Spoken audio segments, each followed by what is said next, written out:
The crack of a revolver split the morning air as Katherine Clarke ducked behind an overturned water trough, her heart pounding against her ribs like a wild Mustang. 3 men cornered her in the dusty alley behind Salada's general store, their faces twisted with malice and whiskey courage. It was 1878 in Colorado Territory, and a woman running her own ranch was still something these men couldn't stomach. "Come on out, cattle queen," sneered the tallest one, spitting tobacco juice into the dirt. "We ain't done telling you what we think of women who don't know their place." Catherine's fingers found the small derringer hidden in her skirt pocket. She'd survived 5 years on her own after her father passed, and she wasn't about to let these drunken fools run her out of town. The ranch was all she had left. "I reckon the lady's made it clear she doesn't care for your opinions," came a deep voice from the mouth of the alley. The men turned, hands hovering over their pistols. A tall figure stood silhouetted against the morning sun, the brim of his hat pulled low. Katherine couldn't make out his face, but the easy confidence in his stance told her this wasn't his first confrontation. "This ain't your concern, stranger," said the red-bearded man among the 3, "just teaching a lesson to a woman who's forgotten her place."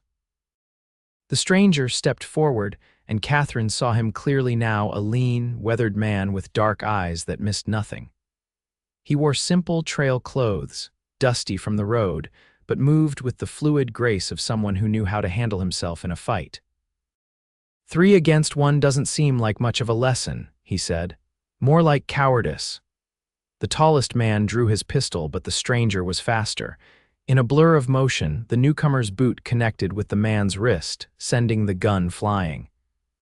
Before the other 2 could react, he had landed 2 solid punches, dropping one man to his knees and sending another stumbling backward.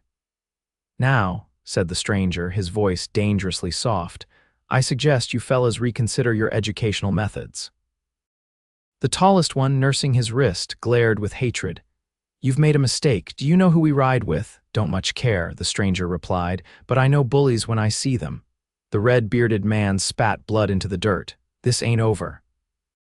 He helped his friend up, and the 3 men retreated, casting dark glances over their shoulders. When they were gone, the stranger approached Katherine, who was still clutching her derringer. "You can put that away now, madam," he said, offering his hand to help her up. "Though I admire your preparation." Katherine ignored his hand and stood on her own, brushing dust from her skirt. "I didn't need rescuing." His mouth quirked in what might have been a smile.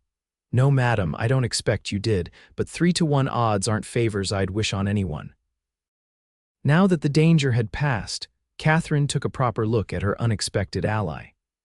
He was younger than she'd first thought, perhaps 28 or 30, with a strong jaw shadowed by stubble and eyes the color of weathered leather. A small scar cut through his right eyebrow, and his hands bore the calluses of hard work. "I'm obliged for the assistance, mister." "Nathaniel Forrester," he said, touching the brim of his hat. "Most folks call me Nate." "Katherine Clarke." She hesitated, then extended her hand. "Those men work for Edmund Holloway. He owns the largest spread east of town and thinks my land should be his." Nate shook her hand, his grip firm but not overbearing. "Seems like poor business practice, intimidating a lady in broad daylight." Holloway's grown desperate. "The railroad's coming through and my land sits on the most direct route." She touched her cheek, wincing at a scrape she hadn't noticed during the confrontation. Without a word, Nate pulled a clean handkerchief from his pocket, walked to the horse trough nearby, and dampened it. He returned and, with unexpected gentleness for hands so strong, carefully wiped the dirt and blood from her face. "Hold still," he murmured, his breath warm against her skin as he focused on cleaning a cut near her temple. "You've got quite a bit of dirt here."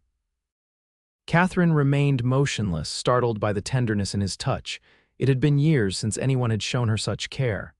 "There," he said, stepping back. "That's better." "Thank you," she replied, suddenly aware of how close they were standing. She took a step back, composing herself. "What brings you to Salada, Mr. Forrester?" "Just passing through," he said, tucking the handkerchief away. "Looking for work, actually." Katherine considered him for a moment, an idea forming. "I could use a hand at my ranch." "Just temporarily, until Holloway backs down or the railroad makes their decision. I can offer fair wages and a place to stay." Nate studied her, his expression unreadable. "You trust a stranger that quick." "I trust what I see," she replied. "And anyone Holloway's men dislike is probably worth knowing." A slow smile spread across his face. "Well then, Miss Clarke, you've got yourself hired help." He glanced toward the mouth of the alley. "Though I suspect Holloway's men aren't done with either of us." "Then we'd best be prepared," she said, straightening her shoulders. "My wagon's outside the general store. I need to pick up supplies before heading back to the ranch." As they walked together out of the alley, Katherine couldn't help but wonder about the quiet cowboy who'd come to her aid. There was something in those weathered eyes, a history, perhaps a burden that spoke of more than just a drifter looking for work. But then, everyone in the West carried their secrets, herself included. Little did she know that this chance encounter would change both their lives forever, setting in motion events that would test not only her determination to keep her land, but also the walls she'd built around her heart since her father's death. The Clarke Ranch sat nestled in a picturesque valley 10 miles outside of Salida, a modest spread compared to Holloway's empire, but impressive for a woman running it largely on her own. As Katherine drove the wagon up the dusty trail toward the main house, Nate took in the well-maintained fences, healthy cattle dotting the hillsides, and the tidy cluster of buildings that made up the ranch headquarters. "You've done well for yourself," he observed, genuine admiration in his voice. Katherine's hands tightened on the reins. "My father built most of it. I've just been trying to keep it going since he passed." "How long has that been?" 5 years this October." She guided the horses toward the barn. "I had 2 steady ranch hands until last month." Holloway offered them more money to come work for him. "Trying to force your hand," Nate said, understanding immediately. "One of many tactics." Katherine pulled the wagon to a stop. "I've still got Miguel, who helps with the cattle, and his wife Rosa handles the cooking and housekeeping. Their son helps when he's not in school." As if summoned by their mention, an older Mexican man emerged from the barn, his weathered face breaking into a warm smile at the sight of Katherine. "Senorita Clarke, we were beginning to worry." His eyes moved to Nate, instantly wary. "Miguel, this is Nathaniel Forrester. He's going to be helping us out for a while." Katherine jumped down from the wagon. "Mr. Forrester, this is Miguel Ortiz, the finest cattleman in Colorado Territory." Miguel's expression softened slightly at the introduction. "Welcome, senor." "Any friend of Miss Katherine is welcome here." "Appreciate that," Nate said, extending his hand. "And it's just Nate." As they unloaded the supplies, Rosa appeared from the main house, a sturdy, adobe-style structure with a wide porch. She was a round-faced woman with kind eyes that missed nothing, and she immediately took note of the scratch on Katherine's face. "What happened?" she demanded, hands on her hips. "It's nothing, Rosa, just a disagreement in town." Katherine tried to wave off her concern. "Holloway's men," Miguel guessed, his expression darkening. Katherine nodded. "Mr. Forrester intervened before things got worse." Rosa studied Nate with new interest. "Then you must be hungry, senor. Come, I will make you a proper meal after your journey." Despite Nate's protests that it wasn't necessary, Rosa insisted, and soon they were seated at the kitchen table with plates of beans, tortillas, and slow-roasted beef that made Nate's mouth water. He hadn't realized how hungry he was until the food appeared before him. "This is the best meal I've had in months," he said sincerely, earning a pleased smile from Rosa. "So, Mr. Forrester," Katherine said as they ate, "what experience do you have with ranch work?" "Grew up on a ranch in Wyoming Territory," he replied. "Worked cattle drives from Texas to Montana, broke horses for the Army for a spell, did some scouting work." He took a sip of coffee. "I can mend fences, brand calves, and handle most anything with 4 legs and a bad attitude." Katherine nodded, satisfied. "And you're handy in a fight, as I've seen." Nate's expression grew reserved. "When necessary." "With Holloway pushing harder, it might become necessary again." She set down her fork.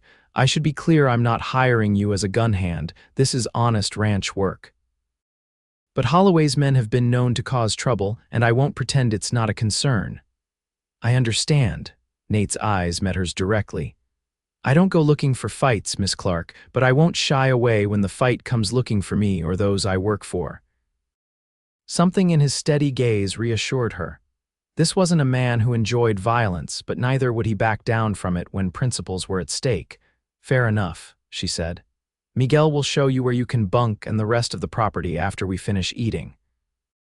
As promised, Miguel gave Nate a tour of the ranch after their meal, showing him the bunkhouse, a simple but clean building with 4 beds, currently empty except for the one Miguel used when he stayed over. The barn housed 6 horses, including Catherine's favorite mare, a spirited chestnut named Penny. The corrals, tool shed, and smokehouse completed the main compound, while pasture islands stretched beyond, bordered by timber-covered hills to the west. "It is a good ranch," Miguel said proudly as they walked. "Senor Clarke, he built it strong, but it is hard for Katherine alone." "She seems capable enough," Nate observed. Miguel nodded. "See, she is strong, stubborn like her father, but Holloway, he is powerful man with many friends. The territorial judge, the banker all take his whiskey and cigars. And the railroad decision, how does that work? They need land for the tracks. If they choose the northern route, they go through Holloway's land. The southern route crosses Miss Catherine's property." Miguel's expression grew serious. Holloway offers them free passage, Katherine asks fair price, and the railroad hasn't decided yet.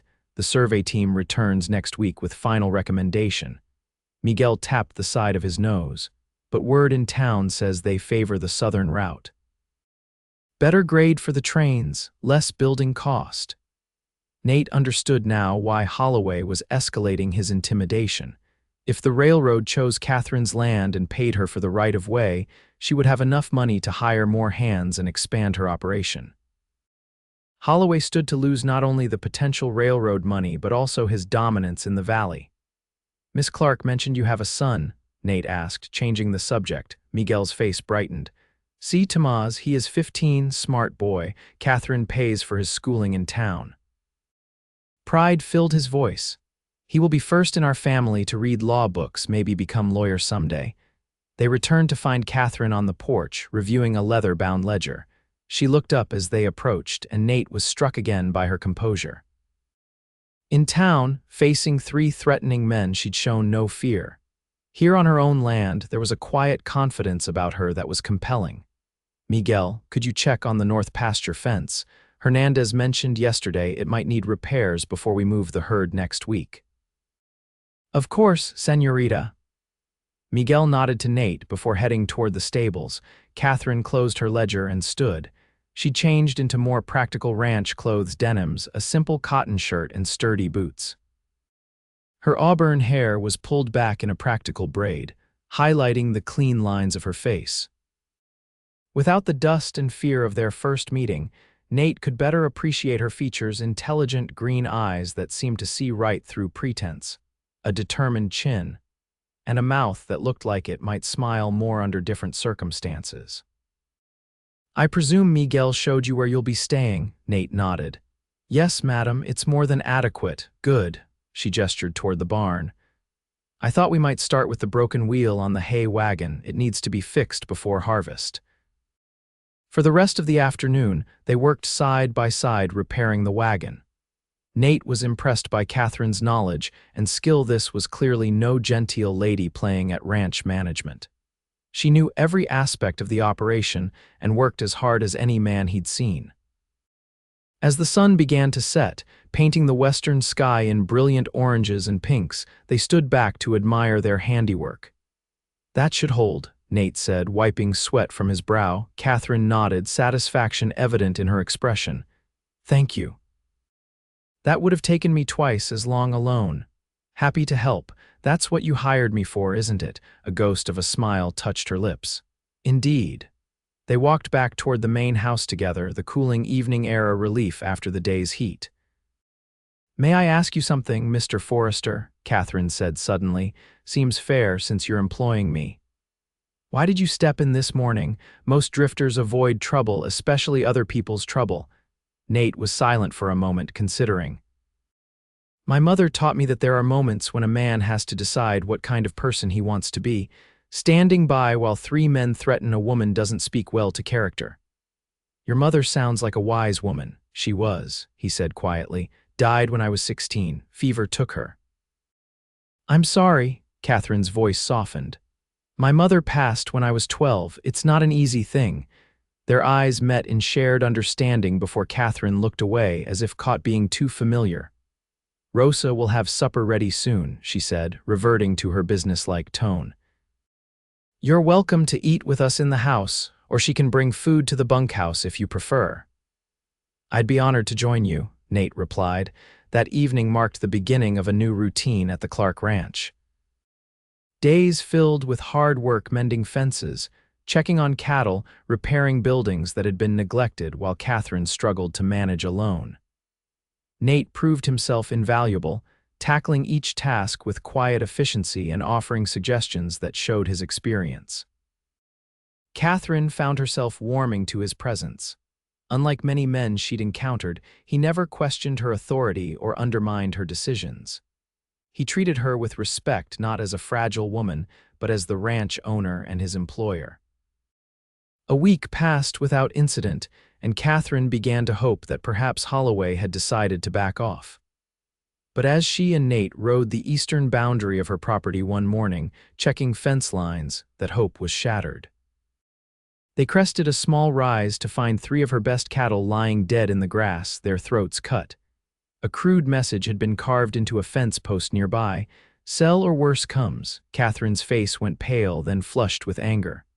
Holloway, she spat. This is a new low, even for him. Nate dismounted and examined the cattle. Killed last night, I'd guess. Professional work, they didn't struggle. We should report this to the sheriff, Katherine said, though her tone suggested little faith in the outcome. Will he do anything? Nate asked, already suspecting the answer. Sheriff Davis, she laughed bitterly. He and Holloway have been friends for 20 years. He'll take a report and then conveniently lose it. She dismounted and walked to one of the dead steers, resting her hand on its flank. These were prize breeding stock. Holloway knows exactly how to hurt me. Nate watched her, admiring her composure even as he saw the pain and rage she was containing. What do you want to do? Katherine straightened her shoulders. We salvage what meat we can, no sense wasting it. Then we double the night patrols. She looked at him directly. If you want to ride out, I'll understand. This isn't what you signed on for. It's exactly what I signed on for, Nate replied calmly. I told you I'd help until Holloway backed down or the railroad made their decision. Neither has happened yet. Relief flickered briefly across her face before she nodded briskly. Then let's get these cattle back to the ranch. We've got work to do. They returned with heavy hearts and grim news. Miguel cursed fluently in Spanish when he saw the carcasses in the wagon, and Rosa crossed herself, murmuring prayers. That evening, as they sat at the dinner table, the mood was somber. The railroad survey team arrives tomorrow, Katherine said, breaking the silence. We need to make sure they can complete their work without interference. You think Holloway will try something? Nate asked. I wouldn't put anything past him at this point. She pushed food around her plate. The survey team's recommendation will carry significant weight with the railroad executives. Then we'll escort them, Nate said simply. Miguel and I can ride with them while they are on your land. Katherine looked grateful. Thank you. I'll accompany them as well. Begging your pardon, Miss Clarke, Nate said carefully, but might it be better if you stayed at the ranch? If Holloway's men are watching, having you alone here could be dangerous. I appreciate your concern, Mr. Forrester, but this is my land and my future. I won't hide while others determine it for me. Her tone made it clear the matter wasn't open for debate. Nate nodded, respecting her decision even as he worried about her safety. Then we'll all go. That night, as Nate settled into his bunk, he found himself thinking about Katherine more than he should. There was something compelling about her determination, her refusal to be cowed by Holloway's intimidation. In his years of drifting from job to job, he'd met few people, man or woman, with such clear purpose. It troubled him, these thoughts. He hadn't planned to stay in one place for long. His past had taught him the danger of forming attachments, of letting down the guard he'd maintained for years. Yet somehow, in just a week, He'd become invested in Katherine Clarke's fight. Sleep came slowly, filled with dreams of dead cattle, threatening men, and a pair of green eyes that seemed to see right through the careful walls he'd built around himself. The railroad survey team arrived the next morning, as promised, 3 men with instruments and maps, led by a thin, bespectacled engineer named Harrison Wells. Katherine greeted them with professional courtesy, offering coffee before they began their work. "We'll need to take measurements along the proposed route," Wells explained, spreading a map on the kitchen table. "It should take us about 2 days to complete our survey of your property, Miss Clarke. My men and I will accompany you," Katherine said. "There have been some incidents recently that concern me." Wells adjusted his spectacles. "I heard rumors in town. Holloway made it quite clear he believes the northern route is superior." "And what do your preliminary findings suggest, Mr. Wells?" Katherine asked. The engineer glanced at his colleagues before answering. "I'm not at liberty to discuss our conclusions before they're formally presented to the railroad board." He hesitated. "But I can say that our job is to recommend the most practical route based on engineering considerations, not political pressure." Katherine nodded, understanding his position. "That's all I ask, for fair consideration." As they prepared to ride out, Nate noticed 3 riders watching from a distant ridge. He pointed them out to Katherine. "Holloway's men," she confirmed grimly. "They won't try anything with witnesses present, but they're sending a message." The first day of surveying went smoothly, with Wells and his team taking measurements and making notations while Katherine, Nate, and Miguel kept watch. The men on the ridge maintained their distance, a constant reminder of Holloway's interest in the proceedings. As evening approached, Wells packed away his instruments. "We've made excellent progress. We'll resume tomorrow morning if that's acceptable." "Of course," Katherine replied. "You're welcome to stay at the ranch tonight." "That's most kind, but we've already arranged lodging in town." Wells seemed uncomfortable. Mr. Holloway offered rooms at his hotel. Katherine's expression remained neutral, though Nate could sense her concern. "I understand. We'll meet you here at 8 tomorrow morning." As the survey team rode toward town, Nate moved his horse alongside Katherine's. "You're worried Holloway will pressure them tonight. Wouldn't you be?" She watched the distant riders finally turn away from their observation post. "Holloway owns that hotel. He'll have every opportunity to make his case over dinner and whiskey." "Wells seems like an honest man," Nate observed. "Even honest men can be swayed by the right combination of threats and promises." Katherine turned her horse toward home. "Let's hope his professional integrity is stronger than Holloway's influence." They rode in silence for a while, the beauty of the sunset a stark contrast to their concerns. Finally, Katherine spoke again, her voice softer. "Thank you, Nate." It was the first time she'd used his first name. "Your presence these past days has been reassuring." The simple words and the way she said his name stirred something in Nate that he hadn't felt in a long time. "Just doing what you hired me for, Katherine." She glanced at him, surprised by his use of her given name, but didn't correct him. Instead, a small smile touched her lips before she urged her horse forward. That night after dinner, Katherine invited Nate to join her on the porch. The evening was pleasantly cool, stars beginning to emerge in the darkening sky. She poured 2 small glasses of whiskey, handing one to him. "My father's favorite," she explained. "I allow myself one on occasion." Nate accepted the glass. "To your father's good taste." They sipped in companionable silence for a moment before Katherine spoke. "Tell me, Nate, what made you choose this life? Always moving, never settling." He considered his answer carefully. "Wasn't exactly a choice at first. After my mother died, my father took to drink. Lost the ranch when I was 17. I've been working my way across the territories ever since. No thoughts of finding your own place, starting a ranch of your own, once perhaps." He stared into his glass. "Had a partner a few years back. We were saving to buy land in Montana. Things didn't work out." Katherine sensed there was more to the story but didn't press. "I'm sorry," Nate shrugged. "Life doesn't always follow our plans." He turned the question back to her. "What about you? Ever consider selling, starting fresh somewhere else?" "Never." The word came quickly, firmly.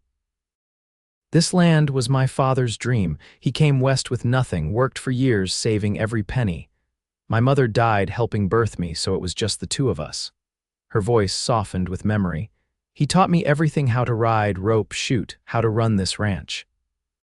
He'd be proud of what you've accomplished. I hope so. She took another sip of whiskey. Sometimes I wonder if I'm being foolish, fighting so hard for this place. Holloway's right about one thing: it would be easier for a woman alone to take the money and start a new life elsewhere. Easier maybe, but not right. Nate's voice was quiet but intense. This is your home, you've earned the right to keep it. Katherine studied him as if seeing him in a new light. You understand, don't you, why this matters so much? I do. Their eyes met, and something unspoken passed between them, recognition, perhaps, of kindred spirits despite their different paths. The moment was broken by the sound of hoofbeats approaching. They both stood, hands moving instinctively toward weapons, but relaxed when they recognized Miguel riding hard up the path. "Señorita Katherine," he called, dismounting quickly. "News from town." "What is it, Miguel?" Katherine stepped forward, concern evident. Tomás was in town for his studies. He overheard talk at the hotel. Miguel caught his breath. "Holloway has offered the railroad free passage through his land plus $5,000 toward construction costs." Katherine's face paled. "5,000, he's bribing them outright now." "There's more," Miguel continued grimly. "He hosted dinner for the survey team tonight. Tomás says Mr. Wells refused Holloway's whiskey and excused himself early, but the other two drank heavily and seemed very friendly with Holloway by the end of the evening." Nate and Katherine exchanged worried glances. "If he sways those two, Wells' opinion might be overruled," Katherine said. "What do we do?" Miguel asked. Katherine's jaw set determinedly. "We continue as planned. Tomorrow we show the survey team the rest of the route. We present our case professionally and trust that facts will matter more than bribes." She looked at Nate. "But we stay alert. Holloway's getting desperate, and that makes him dangerous." None of them slept well that night. Nate took the first watch, patrolling the perimeter of the ranch until Miguel relieved him around midnight. As he lay in his bunk, he found himself thinking of Katherine's question about settling down. For years, he'd convinced himself that drifting suited him, that attachment only led to pain. Yet watching Katherine fight for her home stirred something forgotten within him, a longing for roots, for purpose beyond the next job. These thoughts troubled him, not least because they were becoming entangled with feelings for Katherine herself. He admired her, respected her, that was natural enough. But there was something more growing, something he hadn't allowed himself to feel since Sarah's death 3 years ago. Something dangerous. Morning came too quickly, bringing with it a gray sky that threatened rain. By 8 o'clock, there was no sign of the survey team. By 9, Katherine's concern was evident. "Something's wrong," she said, pacing the porch. "Wells was punctual to a fault yesterday." "I'll ride into town," Nate offered. "See what's keeping them." Katherine nodded. "I'll come with you." "No," Nate said firmly. "If there's trouble, the ranch needs you here. I'll be faster alone." For once, she didn't argue. "Be careful. Holloway's men will be watching." Nate rode hard toward Salida, his mind running through possibilities, none of them good. The town was busy with morning traffic when he arrived, wagons and riders moving through the main street. He tied his horse outside the hotel and stepped into the lobby. The clerk behind the desk recognized him from his brief stay before joining Katherine's ranch. "Help you, mister." "Looking for Mr. Wells and the railroad survey team. They were supposed to meet us at the Clarke Ranch this morning." The clerk frowned. "They checked out early heading east, said something about completing their assessment." Nate's suspicions deepened. "All 3 of them?" "Yes, sir." Though Mr. Wells seemed, he hesitated. "Well, he didn't look pleased about it. Any idea where I might find them now?" The clerk shook his head. "They were in a hurry, had a wagon full of equipment." Nate thanked him and stepped back onto the boardwalk, considering his next move. If the survey team had left without completing their measurements on Katherine's land, it could only hurt her case with the railroad. A voice called his name, and he turned to see a young Mexican boy approaching Miguel's son. He guessed. "Señor Forrester, I am Tomás Ortiz." "Your father mentioned you. What is it, Tomás?" The boy glanced around nervously. I heard you asking about the survey team. They were forced to leave. Nate drew the boy into the alley beside the hotel. Explain. Last night after dinner there was trouble. Mr. Wells argued with Holloway, said he wouldn't change his recommendation because of bribes. Tamaz lowered his voice. This morning, 3 of Holloway's men visited their rooms. I was delivering breakfast from the kitchen and heard everything. They told Mr. Wells that accidents happen on surveys, that it would be safer for everyone if they concluded their work immediately. They threatened them, Nate said grimly. See, Mr. Wells was angry, but the other 2 were afraid. They insisted on leaving. Tamaz looked up earnestly. Mr. Wells told them they hadn't completed proper measurements on Miss Clarke's land, but they said they had enough data. Do you know which direction they were heading? East, toward Pueblo. That's where the railroad office is. Nate pulled a coin from his pocket and pressed it into the boy's hand. Thank you, Tamaz. You've been a great help. Can you get word to your father about what happened? The boy nodded.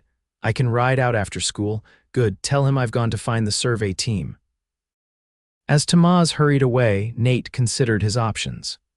The survey team had at least an hour's head start, but if they were traveling by wagon with equipment, he might be able to catch them on horseback. The road to Pueblo was the only logical route they would take. He mounted quickly and urged his horse into a gallop, heading east out of town. He'd gone perhaps 2 miles when he spotted a familiar figure on the road ahead, not the survey team, but Katherine herself, riding toward town. She reined in when she saw him. Nate, what happened? Holloway's men threatened the survey team, he explained quickly. They've left for Pueblo without completing their work on your land. Katherine's face tightened with anger. Without proper measurements, they can't make an accurate assessment. Holloway's route will win by default. She turned her horse. We need to catch them before they reach Pueblo. That's what I was thinking, Nate agreed. They're in a wagon, so they can't be moving too quickly. They rode hard, following the eastern road. After nearly an hour, they spotted dust ahead a wagon moving at a steady pace. That must be them, Katherine said, urging her mare faster. As they drew closer, Nate could make out 3 men in the wagon, the survey team. They pulled alongside, and Wells looked over in surprise. Miss Clarke, Mr. Forrester, what are you doing here? We need to talk, Mr. Wells, Katherine said, breathing hard from the ride. Please stop the wagon. Something in her tone must have convinced him. Wells signaled his companions, and the wagon rolled to a halt. The other 2 surveyors looked distinctly uncomfortable as Katherine and Nate dismounted. You left without completing your survey of my property, Katherine said directly. Wells removed his spectacles, wiping them nervously. Miss Clarke, I must apologize. Circumstances arose that. Well, they necessitated our early departure. You mean Holloway's threats, Nate said bluntly. The youngest surveyor paled. How did you know about that? Salada's a small town, Nate replied. Word travels. Wells sighed deeply. I argued against leaving, Miss Clarke. Your land deserves a fair assessment, but I was outvoted by my colleagues. He glanced at the other 2 men, who avoided everyone's gaze. Mr. Wells, Katherine said, her voice steady despite the emotion Nate could sense behind it. I understand your concern for safety. But you know as well as I do that, without complete measurements, your recommendation cannot be fair or accurate. The board meets in 3 days, Wells admitted. Without additional data, I fear the northern route will be selected by default. Then come back with me now, Katherine urged. Just you, if your colleagues prefer to continue to Pueblo. We can complete the essential measurements today. The older surveyor finally spoke up. It's too dangerous, Harrison. Holloway made it clear what would happen. Are you railroad men or aren't you? Nate challenged. Will you let a local rancher dictate where tracks get laid because he can hire thugs? Wells looked torn, glancing between his colleagues and Katherine. One day, Katherine pressed. That's all I ask. If your findings still favor Holloway's route after a complete survey, I'll accept that. But at least give my land fair consideration. A long moment passed before Wells straightened his shoulders. You're right, Miss Clarke. A proper survey requires complete data. He turned to his companions. You 2 continue to Pueblo. I'll join you tomorrow with the final measurements. The older man protested. Harrison, this is foolishness. Holloway will have to accept that the railroad makes decisions based on sound engineering, not intimidation, Wells interrupted firmly. I've spent 20 years building my reputation for thoroughness and integrity. I won't compromise it now. After some grumbling, the other surveyors agreed to continue without him. Wells collected his essential instruments and joined Katherine and Nate for the ride back to her property. "Thank you, Mr. Wells," Katherine said as they traveled. "This means a great deal to me." "I should be thanking you for your persistence, Miss Clarke," he replied. "You reminded me of my professional obligation." They worked through the afternoon, Wells taking careful measurements along the proposed route through Katherine's land. He made detailed notes and sketches, occasionally commenting on the favorable grade or stable soil conditions. By late afternoon, dark clouds had gathered and thunder rumbled in the distance. "We should head back," Nate suggested. "That storm looks serious." Wells nodded, packing his instruments. "I have what I need. The comparison between routes is now complete." And, Katherine couldn't help asking, Wells smiled slightly. "I cannot prejudge the board's decision, Miss Clarke, but I can say that my recommendation will be based solely on engineering merit." They reached the ranch just as the first heavy raindrops began to fall. Rosa quickly prepared a meal for their guest while Miguel took care of the horses. "You'll stay the night," Katherine insisted when Wells mentioned returning to town. "The storm's too severe for travel now." The rain pounded against the windows as they ate dinner, lightning occasionally illuminating the room. Wells discussed his 20 years of railroad work, sharing stories of surveys across territories from the Dakotas to New Mexico. "It must be fascinating helping to connect the country," Katherine said. "It is indeed," Wells agreed. "Though not without its challenges, this isn't the first time local interests have attempted to influence our decisions." He sipped his coffee. Rarely so aggressively, however. After dinner, Nate excused himself to check the horses and make sure everything was secured against the storm. When he returned to the house, soaked despite his slicker, he found Katherine alone in the sitting room staring into the fire. "Wells has retired for the night," she said, looking up. "You're drenched. Come warm yourself." Nate removed his wet coat and moved closer to the fire, grateful for its warmth. "Storm's getting worse. Glad we made it back when we did." "And glad we found Mr. Wells," Katherine added. "I can't thank you enough for riding out today." "No need for thanks. We both want the same thing." Katherine studied him thoughtfully.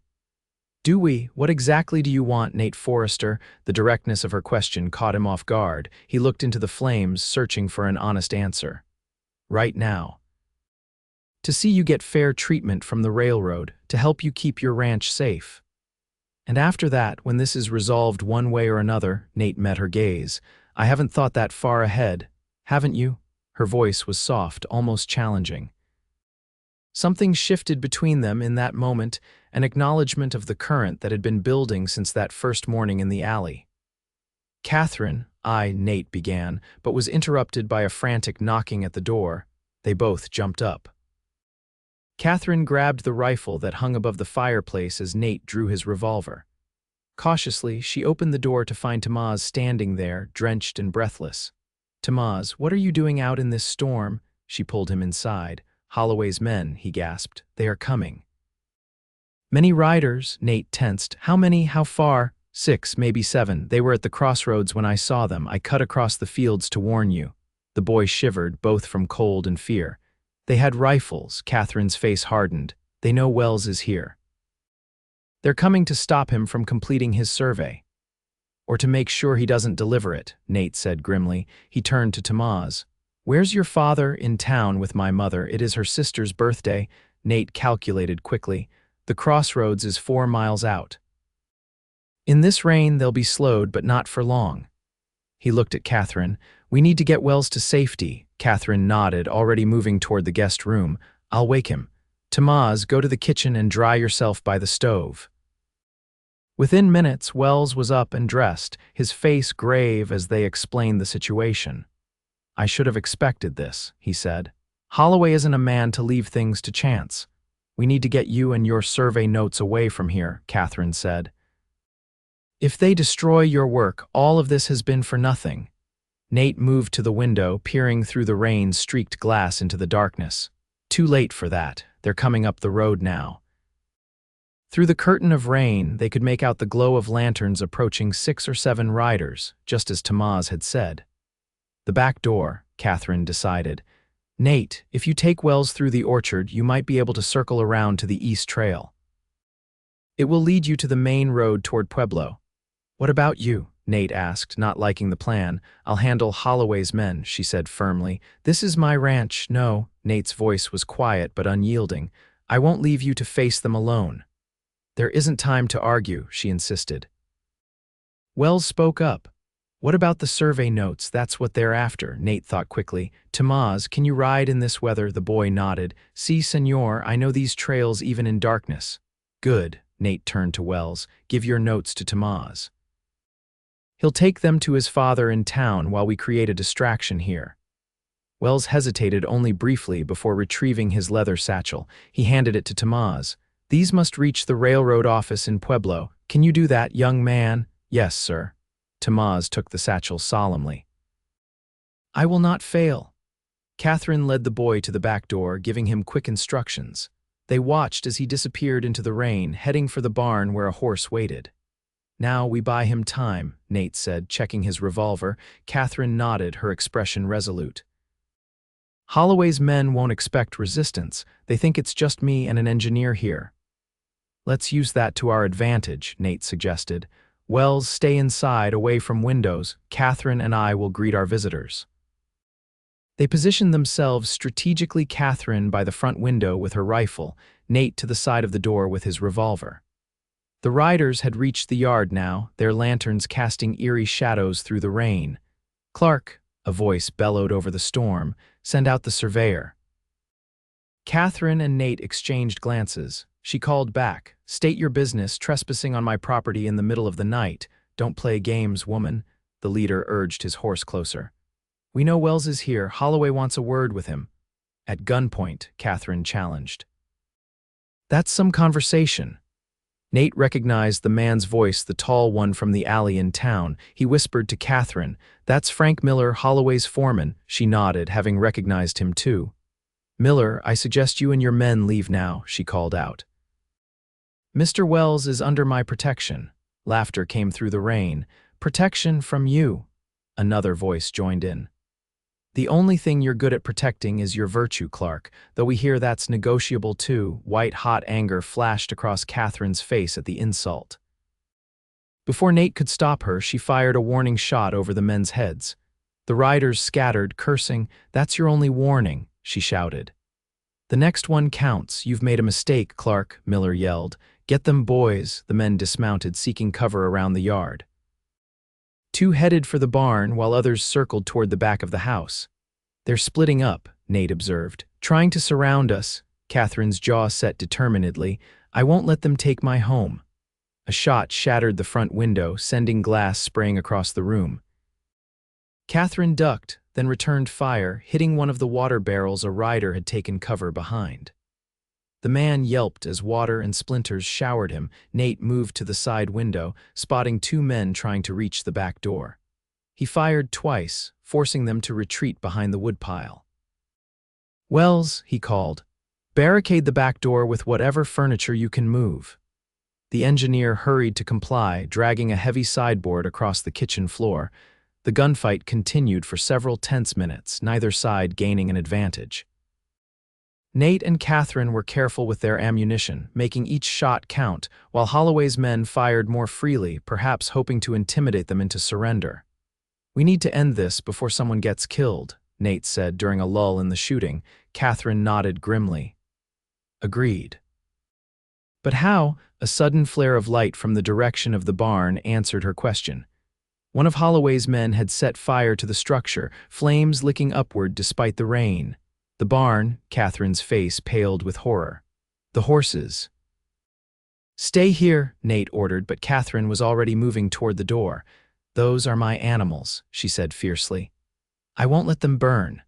Before Nate could stop her, she had flung open the door and was running toward the barn, using the rain and darkness for cover.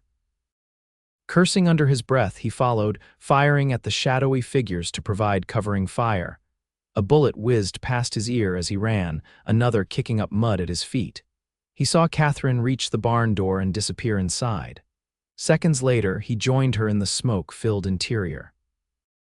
The fire had started in the hay storage but was spreading quickly. The horses were panicking, kicking at their stalls and whinnying in terror.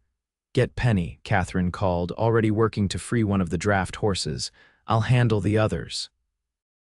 Nate found her chestnut mare in the last stall, eyes rolling with fear. He spoke soothingly as he unlatched the door and led her out, following Katherine as she guided two horses toward the rear entrance. They emerged into the rainy night just as part of the roof collapsed behind them, sending sparks and burning debris flying. Katherine didn't pause, leading the horses toward the pasture gate where they would be safe from both fire and gunfire. As they released the animals, a shout came from the darkness. Two of Holloway's men had spotted them and were closing in, guns drawn. "Run!" Nate pushed Katherine toward the cover of a nearby shed as bullets struck the fence beside them. They crashed through the shed door, breathing hard. Through a crack in the boards, Nate could see the men approaching cautiously. "Two of them coming this way," he whispered. Katherine checked her rifle. "I'm down to 3 shots." "I've got 4. Nate peered out again. "We need to get back to the house." "There's a drainage ditch that runs behind the shed," Katherine said. "If we can reach it, we can follow it most of the way back." A voice called from outside. "We know you're in there, Clarke. Come out now, and maybe we won't burn your house down too." Katherine's eyes flashed with fury. "I'll draw their attention. You circle around and take them from behind." "Too dangerous," Nate objected. "We stick together." "There's no time to argue," she hissed. "Trust me, I know this land better than they do." Before he could stop her, she had slipped through a loose board at the back of the shed and disappeared into the rain. Nate cursed silently, then followed her example, emerging into the downpour. He circled wide, using the storm as cover. He could hear the men still calling threats toward the shed, unaware their quarry had escaped. As he crept closer, he saw Katherine's plan unfold. She had positioned herself behind a water trough 20 yards away and fired a shot into the air. The men whirled, firing toward the sound. Katherine ducked down as bullets struck the trough, then popped up to fire again from a different position. She was drawing them away from the shed, creating confusion about her location. Nate moved in quickly, coming up behind the nearest man. He brought the butt of his revolver down hard on the back of the man's head, dropping him unconscious to the muddy ground. The second man turned at the sound, but too late. Nate was already on him, knocking the gun from his hand and landing a solid punch to his jaw. The man staggered but didn't fall, swinging wildly in return. Nate ducked the blow and drove his fist into the man's stomach, doubling him over. A final blow to the temple sent him sprawling. Katherine appeared through the rain, rifle still at the ready. "Well done," she said, a fierce light in her eyes, "but there are still at least 4 more." "Let's get back to the house," Nate said, grabbing one of the fallen pistols. They ran together through the storm, using the ditch as Katherine had suggested. The burning barn cast an orange glow over the scene, steam rising as rain hit hot timbers. As they approached the house, they could see 3 men on the porch trying to break down the door. "Wells," Katherine breathed, concern for their guest evident. Nate touched her arm. "On my signal, fire at the porch railing. I'll take the left side." She nodded, raising her rifle as he counted down with his fingers. 3, 2, 1. Their shots rang out simultaneously. Wood splintered near the men, sending them diving for cover. Nate and Katherine used the distraction to rush forward, firing again to keep the men pinned down. "Inside, now," Nate shouted as they reached the porch. Katherine flung the door open and they tumbled through. Wells was there, wielding a fireplace poker like a club, his spectacles askew. "Thank God," he exclaimed. "I thought they'd caught you." "Not yet," Katherine said, slamming the door shut and dropping the heavy beam across it.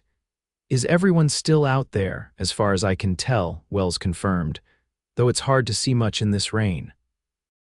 A voice bellowed from outside Frank Miller again. "That's enough foolishness, Clarke. We've got your barn. The house is next unless you send Wells out with those survey notes." Nate and Katherine exchanged glances.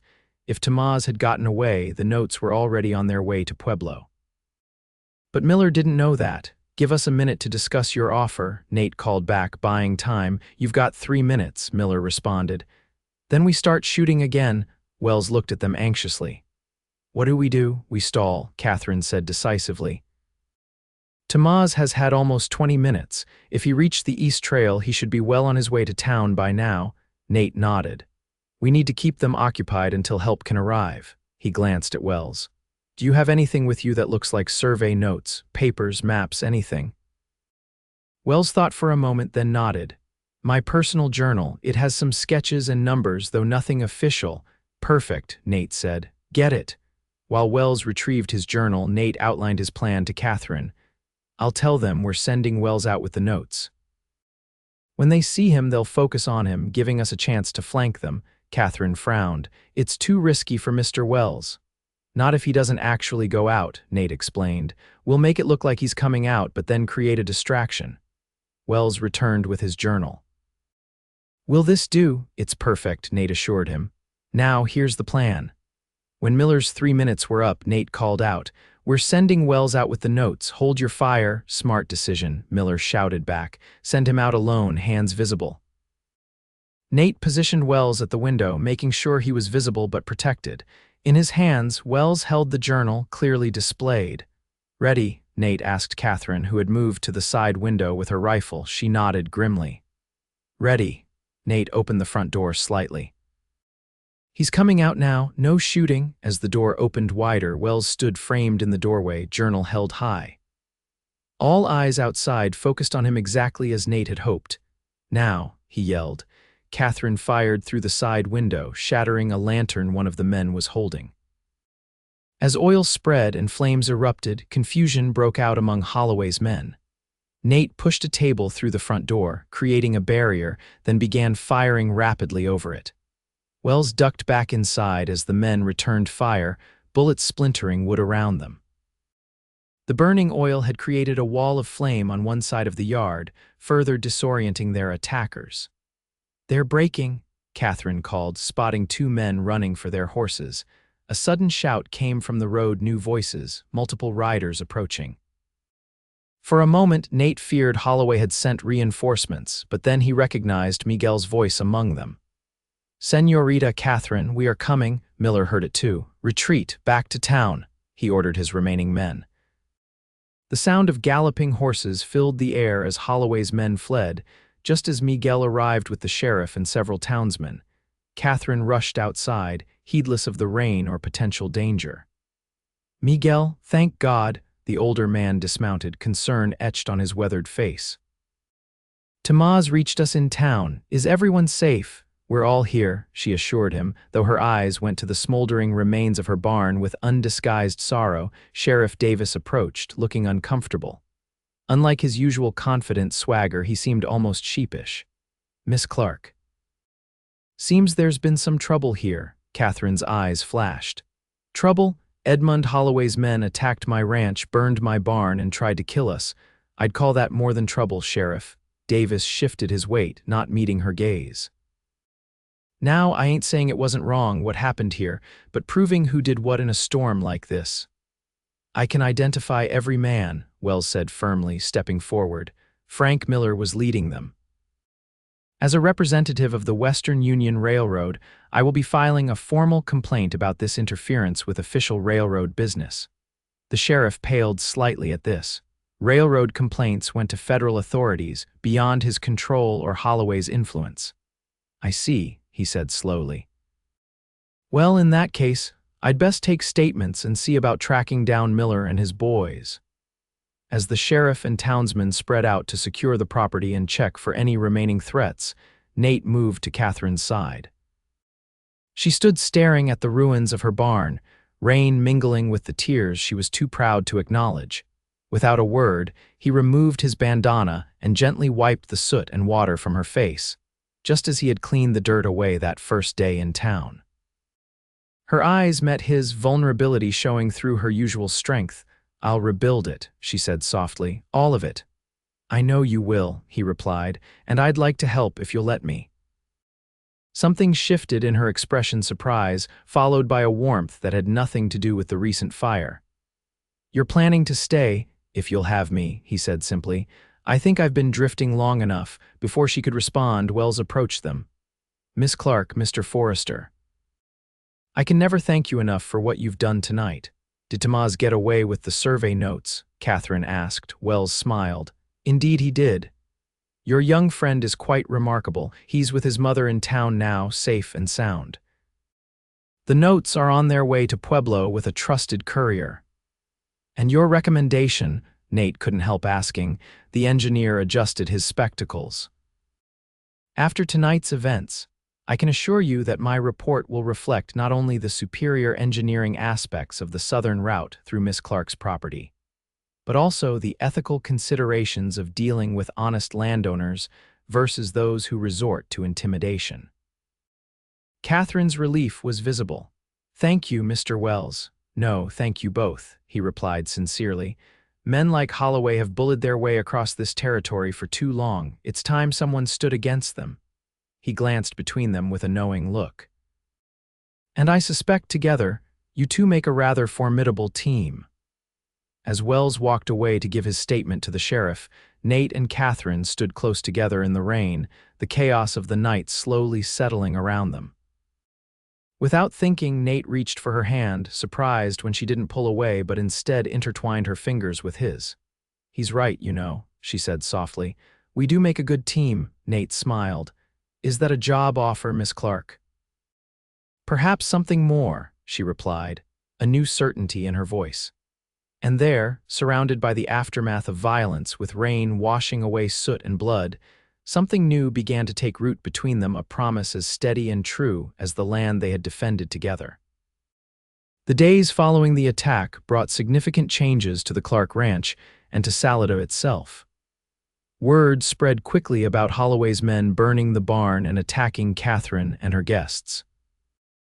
Public opinion, which had been largely indifferent to the railroad dispute, shifted decisively against Holloway.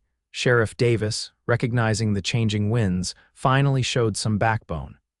He arrested Frank Miller and 2 others involved in the attack.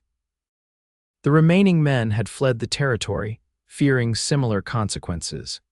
Edmund Holloway himself maintained his innocence, claiming his men had acted without his knowledge or approval.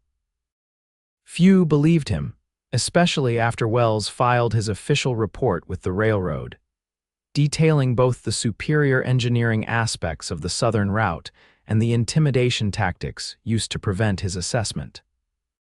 2 weeks after the attack, Katherine received the news she'd been hoping for. The railroad had selected the southern route through her property. They offered a fair price for the right-of-way, enough to rebuild her barn twice over and hire additional hands for the ranch.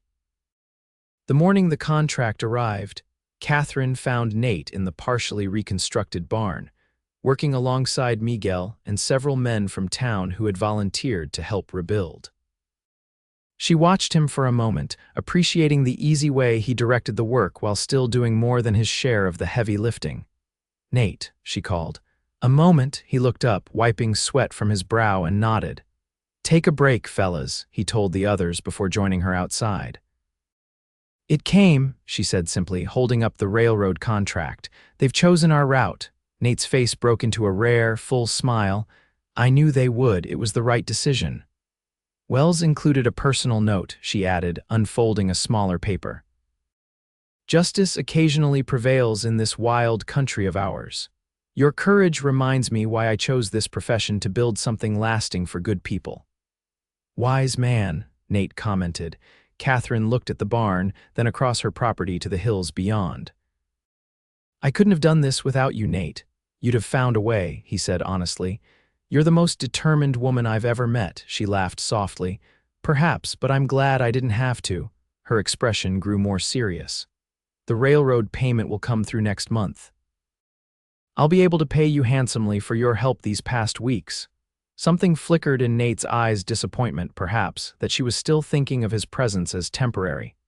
"That's good news," he said, his tone carefully neutral. Katherine hesitated, then plunged ahead. "Or you could consider a more permanent arrangement." "What kind of arrangement did you have in mind?" he asked, a cautious hope edging into his voice. "A partnership." She met his gaze steadily. "Equal shares in the ranch, equal say in how it's run." Nate's surprise was evident. "That's generous, Catherine, but this is your father's legacy, your home." "It is," she agreed, "and I want to share it with someone who understands what it means to me, someone who fought for it as fiercely as I did." She took a breath. "Someone I've come to care for." The week since the attack had changed things between them. Working side by side to rebuild, sharing meals, talking late into the evening, they'd grown closer than either had intended. Yet neither had spoken of it, both too cautious with their hearts to risk the friendship they'd established. "Catherine," Nate said softly, stepping closer, "are you sure about this?" "I'm sure about you," she replied simply. "The rest we can figure out together." He reached for her hand, his calloused fingers gentle against hers. "Then yes, I accept your partnership offer in whatever form it takes." The air between them seemed to still, possibility hanging as tangible as the scent of new timber and fresh earth. Nate lifted his free hand to her face, brushing back a strand of hair that had escaped her braid. "I should warn you," he said, his voice low. "I'm not good at temporary. If I stay, it's because I want to build something lasting." "Good," Catherine replied. "Because that's exactly what I want too." When he kissed her, it felt like coming home, a sensation Nate had forgotten was possible and Catherine had never expected to find.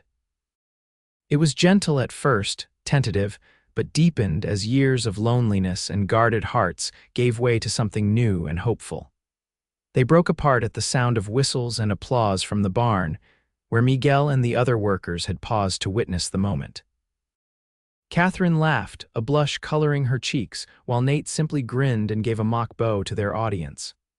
"I suppose that makes it official," he said, still holding her hand. "I suppose it does," she agreed, surprising him by leaning up to kiss him once more, regardless of their audience. Life settled into a new rhythm at the Clarke Ranch, or the Clarke Forrester Ranch, as it came to be known, though the official papers would take time. Nate proved to be an exceptional partner, his years of working various ranches giving him insights that complemented Catherine's deep knowledge of her own land. The railroad construction began that autumn, bringing activity and commerce to the valley.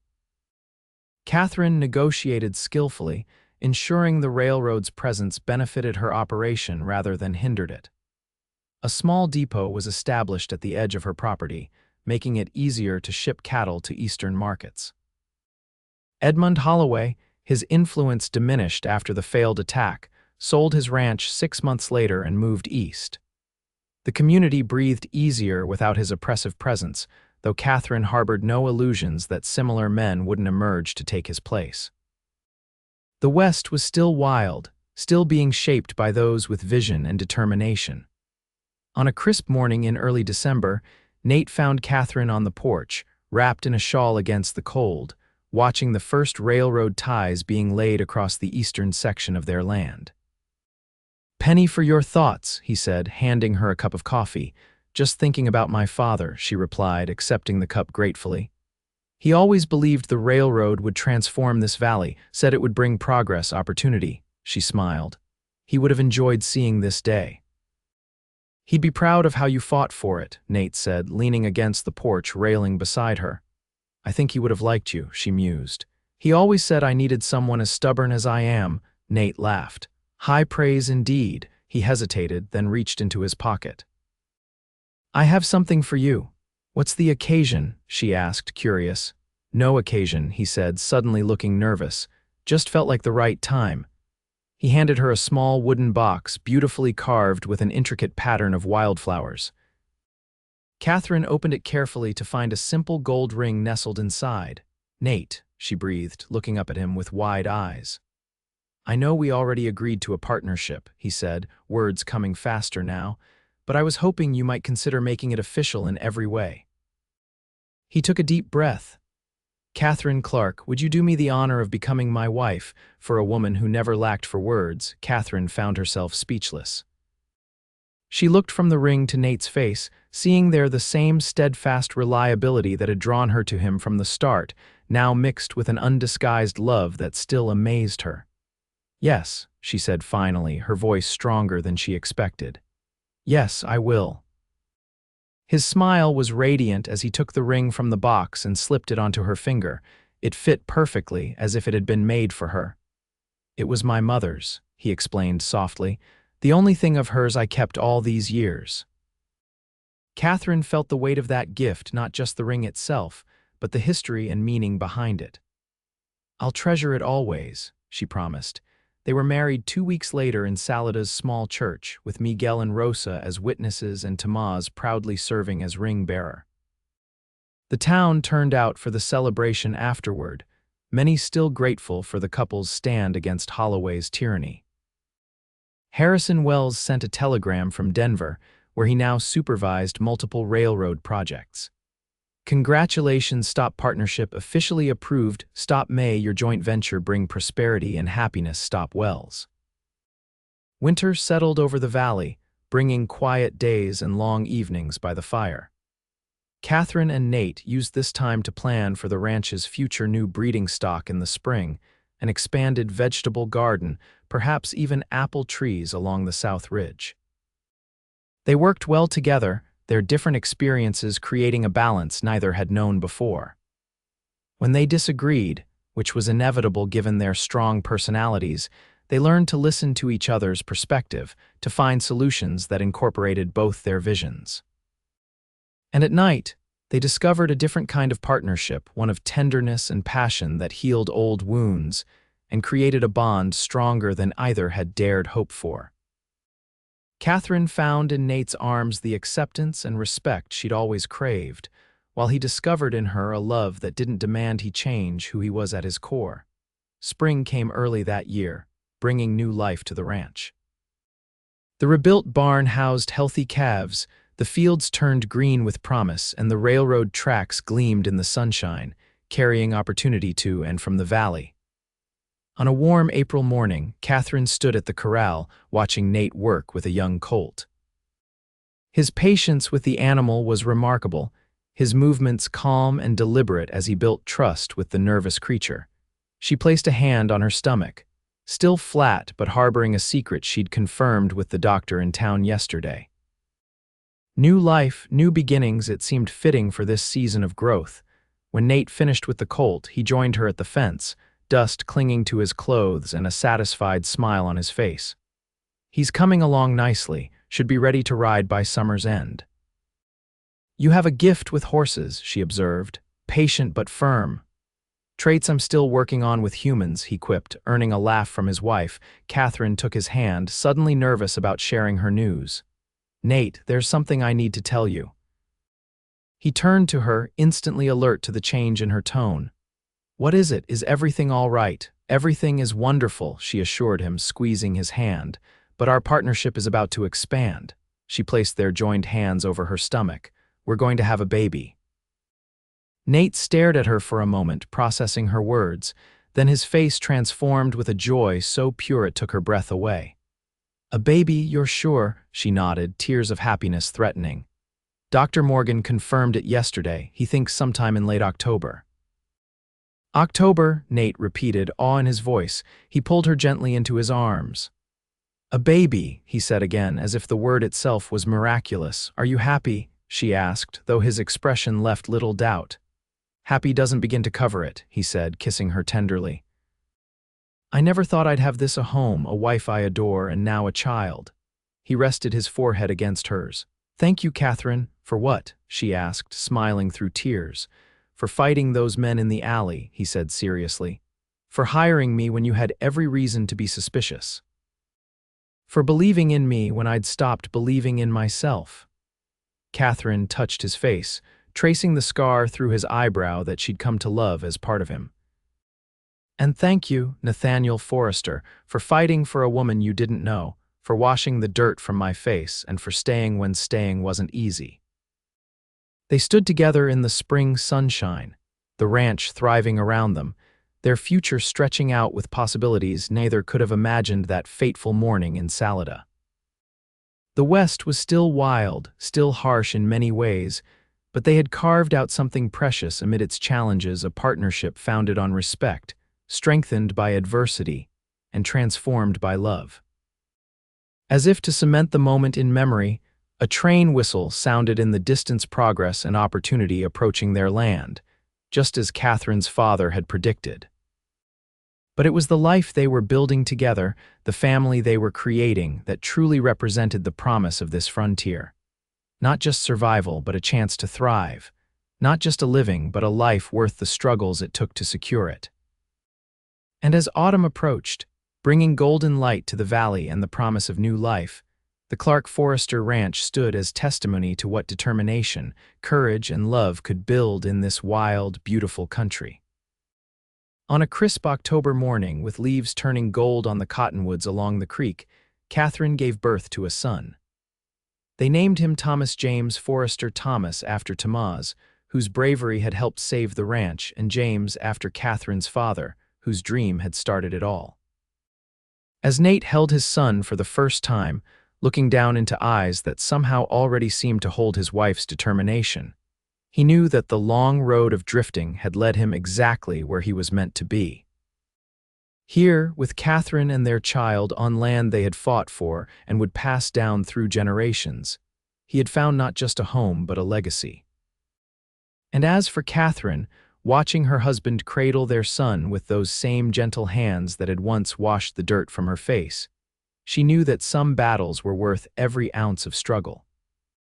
Some fights led not to victory alone, but to love that transformed everything it touched, even the wild heart of the West itself.